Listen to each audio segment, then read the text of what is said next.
Good evening. आप सभी का ITT आइकॉन यूट्यूब चैनल पर स्वागत है। मैं अनिल सर आप लोगों को आज संसाधन में लेकर आए हैं भारत में भू उपयोग का स्वरूप। भारत में भू उपयोग का स्वरूप जैसे कि नाम दिया है इस पर, भू उपयोग का स्वरूप क्या है तो भूमि उपयोग मानव विविध उद्देश्यों को ध्यान में रखकर भूमि संसाधन का उपयोग करता है। यानी भूमि पर बहुत सारे उद्देश्य होते हैं, जैसे निम्न प्रकार के कुछ उद्देश्य नीचे लिखा गया है। वन विस्तार, कृषि आयोग, बंजर भूमि, गैर कृषि कार्य जैसे इमारत, सड़क, उद्योग, ये सब गैर कृषि कार्य हैं। अस्थायी चारागाह एवं गोचर भूमि, बाग बगीचे, पड़ती भूमि, शुद्ध बोने वाली भूमि। भारत में भू उपयोग का स्वरूप में भूमि उपयोग और भूमि उपयोग का एक कारण है, निम्न वर्गों में बांटा गया है। और उसके बाद भू उपयोग का दो प्रमुख कारक होता है। भूमि उपयोग का दो प्रमुख कारक होता है, पहला भौतिक कारक, दूसरा मानवीय कारक।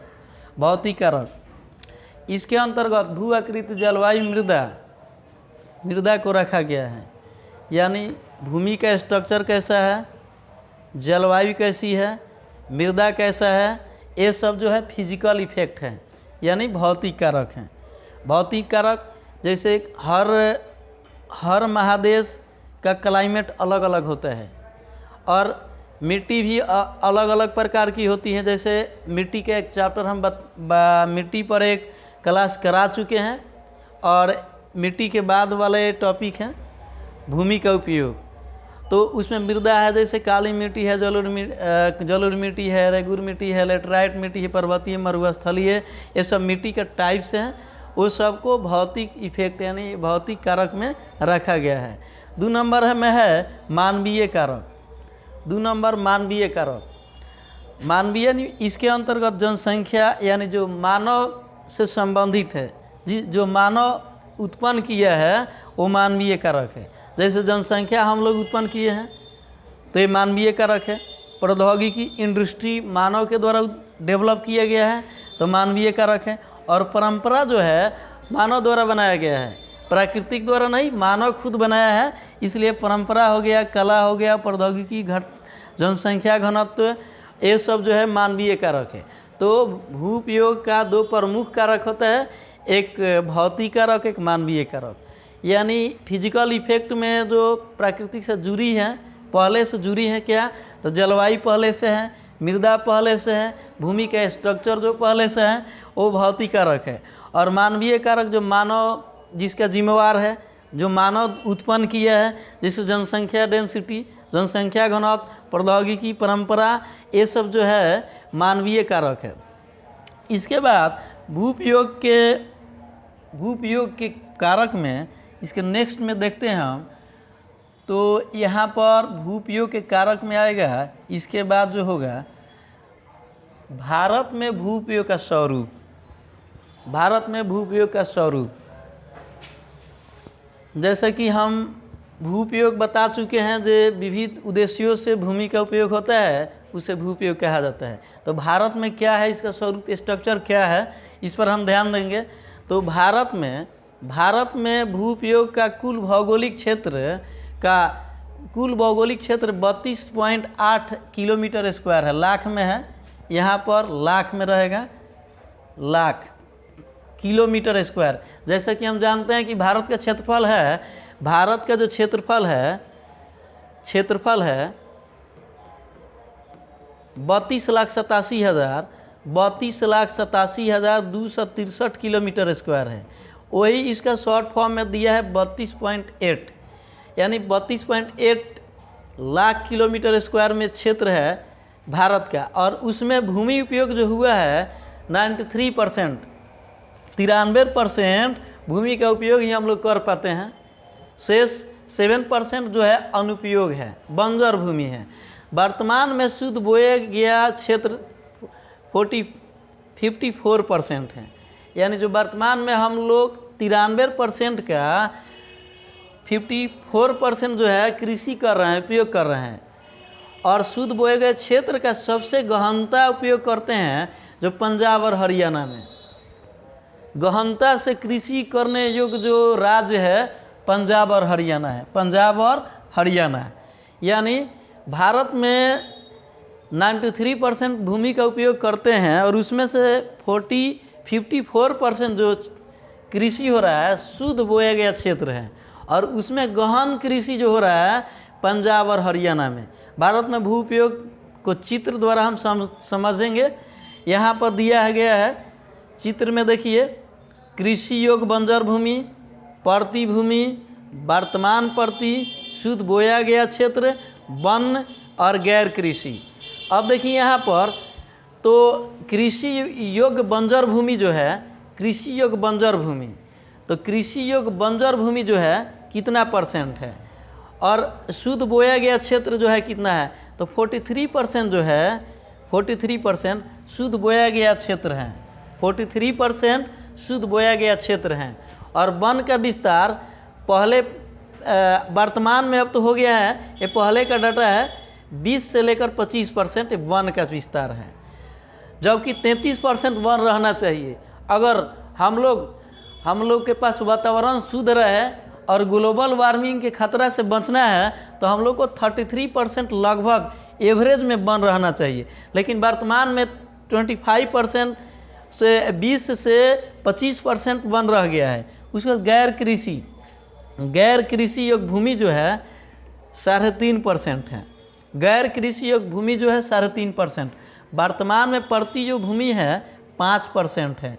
वर्तमान में परती भूमि जो है 5% है। उसके बाद परती भूमि जो है वो आपका हो गया है, वर्तमान में परती भूमि जो है वो है 6.3%। और उसके बाद है आप लोगों को कृषि योग्य बंजर भूमि, तो कृषि योग्य बंजर भूमि है 18%। देखिए इसका परसेंटेज दिन पर दिन बढ़ रहा है, जिससे भूखमरी की समस्या भारत में उत्पन्न हो सकती है। तो यह है भारत में भू उपयोग का स्वरूप, और इसमें भारत के क्षेत्रफल के 93% उपयोग हम लोग कर रहे हैं एग्रीकल्चर में, लेकिन उसमें भी गहन कृषि में 54% ही हम लोग यूज करते हैं। और गहन कृषि में अग्रणी राज्य पंजाब और हरियाणा है, पंजाब और हरियाणा। तो भारत के भू उपयोग का स्वरूप यही है जो आप लोग के सामने है, और भारत के क्षेत्रफल यही है 32,87,263 किलोमीटर स्क्वायर। चलिए इसके नेक्स्ट पेज में देखा जाए, जैसे भू उपयोग स्वरूप के बाद इसमें क्या क्या है, इसके मुख्य स्ट्रक्चर में और क्या है। तो इसके नेक्स्ट स्ट्रक्चर में है भूक्षरण, भूक्षरण और भू संरक्षण। हम लोग भूमि के स्वरूप पर हैं, भूमि का उपयोग पढ़ चुके हैं। अब इसके बाद है भूक्षरण। भूक्षरण जैसा कि यहाँ पर लिखा गया है, भूक्षरण और भू संरक्षण। भूक्षरण जो है मृदा को अपने स्थान से विविध स्थान पर, मृदा को अपने स्थान से विविध क्रियाओं द्वारा स्थानांतरित होना भूक्षरण कहलाता है। मिट्टी जो है स्थानांतरित होता है, तो स्थानांतरित होने वाला कुछ कारक भी होते हैं, जैसा कि नीचे दर्शाया गया है। जैसे गतिशील जल, उसको हम बाढ़ भी कह सकते हैं। बाढ़ जो होता है, बाढ़ बहुत तेज़ी से पानी उसका बहता है, जिससे मिट्टी का क्या होता है, क्षरण होता है। उसके बाद पवन, हिमानी, सामुद्रिक लहर इत्यादि जो है भूक्षरण का कारक है, यानी मिट्टी चोर हैं, जो मिट्टी को एक जगह से दूसरे जगह लेकर जाता है। तो सरल भाषा में भूक्षरण यही है जब मृदा को अपने स्थान से विविध क्रियाओं द्वारा स्थानांतरित होना, मृदा को अपने स्थान से विभिन्न क्रियाओं द्वारा स्थानांतरित होना भूक्षरण कहलाता है। जैसे गतिशील जल, पवन, हिमानी, सामुद्रिक लहर, ये सब जो है भूक्षरण का कारक है। उसके बाद है भू संरक्षण। भू संरक्षण, मृदा का जंगल वन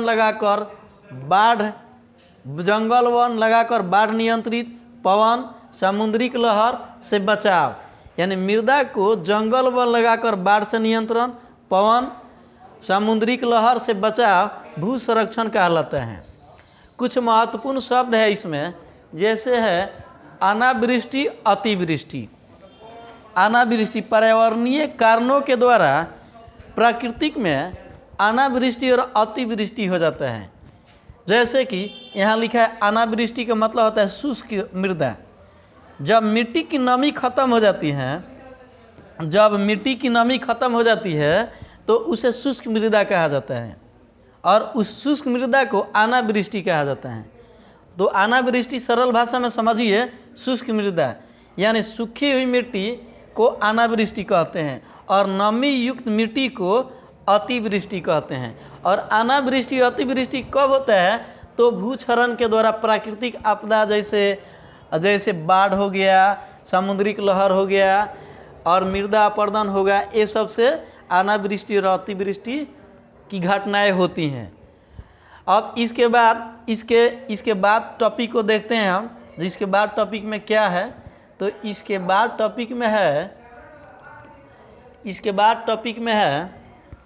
एक मिनट, इसके बाद टॉपिक में है भूमि निम्नीकरण। भूमि निम्नीकरण से क्या समझते हैं? जैसा कि यहाँ पर लिखा जा चुका है, भूमि निम्नीकरण से क्या समझते हैं? आप क्या समझते हैं? भूमि निम्नीकरण, आधुनिक माने वर्तमान में जो हम लोग जी रहे हैं, आधुनिक मानव हैं हम लोग। हमारा जो जनरेशन चल रहा है हम लोगों का, वो आधुनिक काल है। तो आधुनिक मानव के लिए बहुत बड़ी समस्या है। भूमि निम्नीकरण आधुनिक मानव के लिए बहुत बड़ी समस्या है। इसका संरक्षण करना हमारे लिए एक बड़ी समस्या बन गई है। भूमि निम्नीकरण है क्या? तो प्राकृतिक आपदाओं के द्वारा मिट्टी का क्षरण और उसमें उर्वरा शक्ति की कमी भूमि निम्नीकरण कहलाता है। जैसे देखिए, भूमि निम्नीकरण के लिए हम लोग को संरक्षण करने के लिए कुछ उपाय है। फसल चक्रण, मानवीय क्रियाकलाप को विवेकपूर्ण उपयोग, समोच्च जुताई, पट्टिका कृषि। समोच्च जुताई और पट्टिका कृषि। अब देखिए यहाँ पर भूमि निम्नीकरण क्या है? तो मानवीय क्रियाओं के द्वारा मानव के अविवेकपूर्ण भूमि के उपयोग करने के दौरान भूमि की उर्वरा शक्ति खत्म हो जाती है और भूमि बंजर होने लगती है। उसे भूमि निम्नीकरण कहा जाता है। जैसे देखिए यहाँ फसल चक्रण है क्या? तो फसल चक्रण से भूमि की उर्वरा शक्ति बनी रहती है। फसल चक्रण से भूमि की उर्वरा शक्ति बनी रहती है। जैसे होता है क्या, जो हम लोग मक्का, गेहूँ, चावल, कपास इत्यादि का कृषि करते हैं तो भूमि की उर्वरा शक्ति खत्म हो जाती है। अब उसमें क्या होता है, जो सीजनी यानी मौसमी फसलों के साथ अगर हम दलहनी फसलें को बोते हैं तो उससे क्या होता है? तो दलहनी फसलों के जड़ों में राइजोबियम नामक जीवाणु पाया जाता है। राइजोबियम नामक जीवाणु पाया जाता है दलहनी पौधों के जड़ों में राइजोबियम नामक जीवाणु पाया जाता है। राइजोबियम नामक जीवाणु पाया जाता है, जिससे होता है क्या, मिट्टी की उर्वरा शक्ति बनी रहती है। क्योंकि वह राइजोबियम जीवाणु नाइट्रोजन उत्पन्न करता है और नाइट्रोजन से मिट्टी की उर्वरा शक्ति बनी रहती है। यानी सीजनी फसलों के साथ साथ अगर दलहनी फसलों का प्रयोग करते हैं तो हम उस फसल को फसल चक्रण कहते हैं। उस फसल को ये भूमि निम्नीकरण के उपाय हैं। पहला उपाय। दूसरा उपाय मानवीय क्रियाकलाप को विवेकपूर्ण उपयोग। जैसे मानव द्वारा हम लोगों द्वारा अगर भूमि का उपयोग कर रहे हैं, कृषि में कर रहे हैं, तो सावधानी पूर्वक बहुत सारे केमिकल है उसे बचाएं, जिससे मिट्टी का बंजर होने से बचा पाएँ और जिससे मिट्टी का क्षरण होने से बच पाए। जैसे यहाँ पर एक और है समोच्च जुताई। ये सब जो कृषि होती है समोच्च जुताई, ये पहाड़ी क्षेत्रों में होती हैं। पहाड़ी क्षेत्रों में इस जुताई को हम लोग सीढ़ीनुमा कृषि भी कह सकते हैं। देखिए, समोच्च जुताई अधिकतर जो पहाड़ी इलाका है वहाँ पर किया जाता है। जुताई करने के बाद इस पर क्या करते हैं, सीढ़ी के आकार के स्ट्रक्चर बना लेते हैं और उस पर कृषि करते हैं। तो उसके बाद पट्टिका कृषि होता है हम लोग मरुस्थलीय क्षेत्रों में, रेतीला भाग हो जहाँ पर तेज हवा के झोंकों में मिट्टी का क्षरण होता है, तो वहाँ पर खेतों के आसपास में बड़े बड़े घास की पट्टी बनाई जाती हैं, जिससे क्या हो, हवा की गति हो उस पट्टी पर पड़ने के बाद कम हो जाए और हवा के घास के पट्टी पर हवा पड़ने पर उस मिट्टी के क्षरण से बचा सके। तो पट्टिका कृषि होता है मरुस्थलीय कृषि में, समोच्च कृषि होता है पर्वतीय पहाड़ी इलाकों में। तो ये सब क्या है, तो भूमि निम्नीकरण के उपाय हैं। और इसमें एक टॉपिक है जल करंतता। इसमें एक टॉपिक है जल करंतता। तो यहाँ पर देखते हैं जल करंतता है क्या। तो ध्यान से देखिए, जल करंतता ये इसी से संबंधित है, निम्नीकरण से ही संबंधित एक वर्ड है।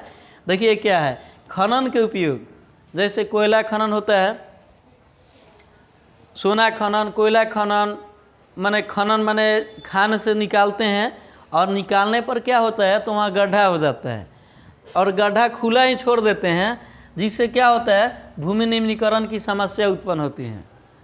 जैसे कि लिखा गया है, खनन के उपरांत उस स्थान को खाइयों एवं मलबे के साथ खुला छोड़ दिया जाता है, जिससे भूमि निम्नीकरण की समस्या होती है। तो निम्नीकरण समझ चुके हैं हम। जब निम्नीकरण में होता है क्या, तो भूमि की उर्वरा शक्ति खत्म हो जाती है और भूमि बंजर होने लगता है।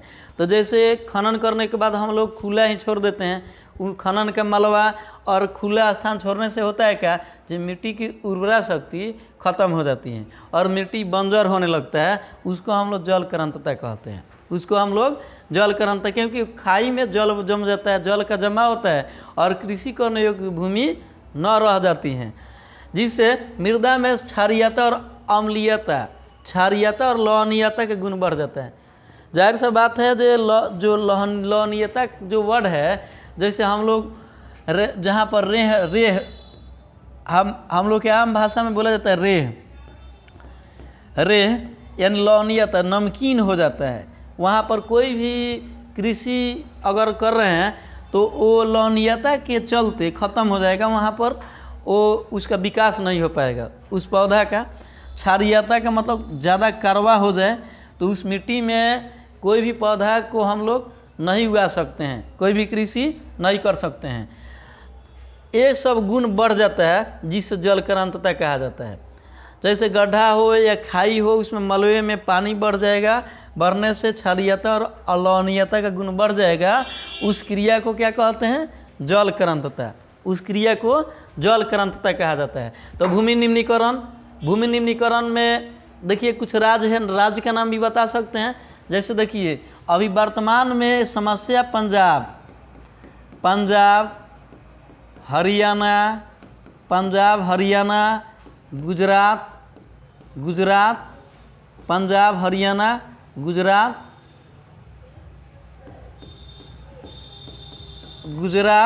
ये सब राज्यों में भूमि निम्नीकरण की समस्याएं हो रही हैं। अब इसके नेक्स्ट टॉपिक में देखा जाए, नेक्स्ट टॉपिक में भूमि निम्नीकरण हो गया। अब इस पर कुछ महत्वपूर्ण क्वेश्चन है जो आप लोगों के समक्ष है। कुछ महत्वपूर्ण प्रश्न जैसा कि एक नंबर में दिया है जलोढ़ मृदा का विस्तार वाले राज्यों का नाम। जलोढ़ मृदा का विस्तार वाले राज्यों का नाम, इस मृदा में कौन कौन से फसलें बोई जाती हैं। तो इसके पहले एक वीडियो ऑलरेडी डाला जा चुका है मिट्टी पर, स्पेशल क्लास जो है मिट्टी पर ही है, उसमें जलोढ़ मिट्टी जितना भी मिट्टी है सबके बारे में बताया जा चुका है। तो आप लोग उस क्लास को देखने के बाद ये भली भांति इसको आसानी से बना सकते हैं। उसके बाद है समोच्च कृषि से आप क्या समझते हैं। अभी तुरंत पीछे इसके बारे में बता चुके हैं। समोच्च कृषि पहाड़ी इलाकों में होता है और इस कृषि को सीढ़ीनुमा कृषि भी कहा जाता है, और इसमें जुताई करने के बाद सीढ़ी के आकार की आकृति बना करके कृषि किया जाता है। उसके बाद है 3 नंबर क्वेश्चन, पवन अपर्दन वाले क्षेत्रों में कृषि कौन सी पद्धति अपनाई जाती है। ये भी था, पवन अपर्दन वाले क्षेत्रों में कृषि की कौन सी पद्धति अपनाई जाती है। तो पट्टिका कृषि, क्योंकि घास की एक बहुत बड़ी पट्टी जैसे खेतों के आसपास में जो डंडेरी बना जाता है, मेरी बनाया जाता है लास्ट में बाउंड्री करने के लिए, तो उस पर घास की पट्टी बनाई जाती है और वो पट्टी 2.5 से 3 फीट तक रहता है, जिससे क्या हो जो हवा के झोंकों में उस खेत की अंदर की मिट्टी को क्षरण ना हो।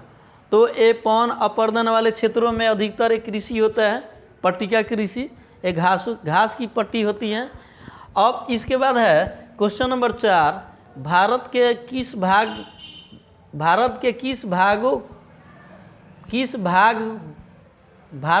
भाग को नदी डेल्टा का विस्तार हुआ। भारत के किस भाग में, एक मिनट, यहाँ पर भारत के किस भाग में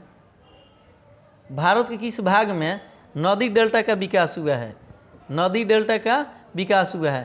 तो ये जो है यहाँ पर भाग में होगा, किस भाग में नदी डेल्टा का विकास हुआ है। तो यह